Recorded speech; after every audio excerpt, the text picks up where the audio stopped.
இந்த அரசாங்கம் கொடுக்கக்கூடிய வரியை, அதிகமாக செலுத்தக்கூடிய வரியை, உற்பத்தி வரியை எங்களிடமிருந்து பெற்று நீங்க மற்ற மாநிலத்துக்கு கொடுப்பது அது சரியல்ல என்பதுதான் நம்முடைய கேள்வி. அந்த அளவிற்கு இன்றைக்கு தமிழக அரசு ஒரு சிறப்பான ஆட்சி, ஒரு பொற்கால ஆட்சியை நடத்தி கொண்டிருக்கிறார்கள்.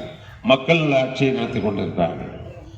ஏனென்றால் 24 மணி நேரம் மக்களை சிந்தித்து ஆட்சி செய்யக்கூடிய முதலமைச்சர் இந்தியாவிலே நம்முடைய முதலமைச்சர் தளபதி ஸ்டாலின் என்பதை உங்களுக்கு நினைவூட்ட விரும்புகிறேன்.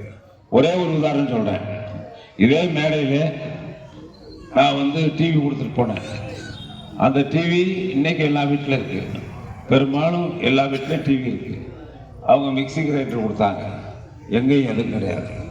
அதனால தான் இப்போ என்ன சொல்லியிருக்காருன்னா, அடுத்த மாதத்துலேருந்து 2000 வரும். 1000ங்கிறது 2000 ஆகும். 8000 ரூபாய்க்கு உங்களுக்கு கூப்பன் கொடுக்குறேன். நீங்கள் திண்டுக்கல்லில் போயோ எங்கேயோ உங்களுக்கு பிடித்த கடையில் நல்ல பொருளை நம்முடைய பெண்கள் வாங்கி கொள்வார்கள். அவர்களுக்கு அந்த திறமை இருக்கிறது. அந்த உரிமையை உங்கள் கையில் கொடுத்துருக்காரு. மகளிர் உரிமை போல அந்த எதை வாங்கணுங்கிற உரிமையும் இன்னைக்கு முதலமைச்சர் ஸ்டாலின் உங்கள் கையில் வழங்கி இருக்கிறார்கள். அதில் பொருள் அடங்கியிருக்கு. ஏன்னா நீங்கள் குடும்பத்தை நீங்கள் நடத்துறீங்க, குடும்பத்தினுடைய சுமையை சுமக்கிறீர்கள், பிள்ளைகள் படிப்பை சுமக்கிறீர்கள், பிள்ளைகளை வளர்க்கிறீர்கள், குடும்ப பொறுப்பை நீங்கள் ஏற்றிருக்கிறீர்கள். ஆக பொறுப்புள்ள என்னன்னா அவங்க தான் அது திறம்பட என்ன வாங்கணும், என்ன செய்யணும் அப்படிங்கிறத குடும்ப தலைவி தான் நிர்ணயம் பண்ண முடியும்.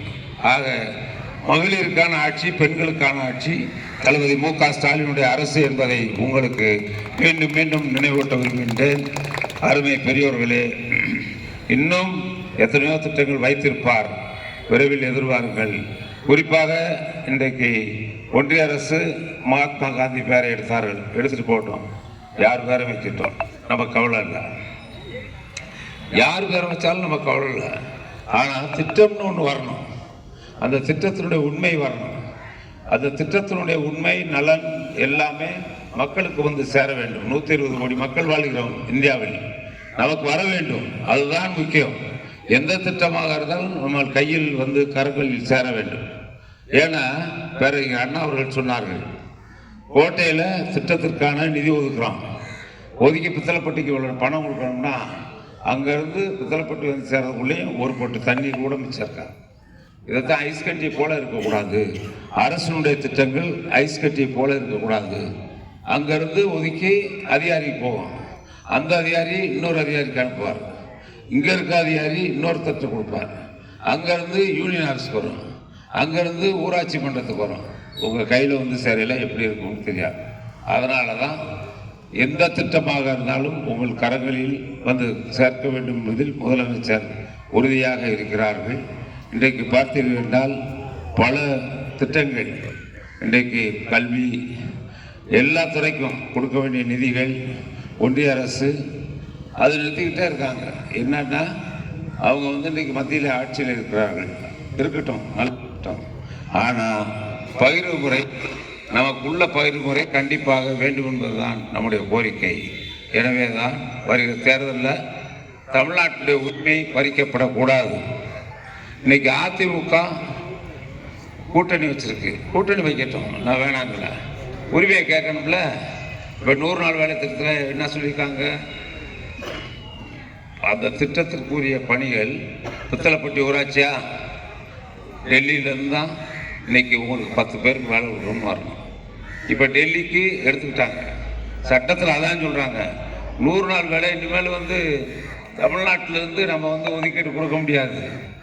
அதை கொண்டு வர்றாங்க. இப்போ இந்த சட்டத்தில் இருக்கக்கூடிய முக்கியமான கோளாறு, நம்ம ஊரில் நமக்கு 100 நாள் வேலை கொடுப்பதற்கு அவங்க அங்கேருந்து கொடுப்பாங்களாம்.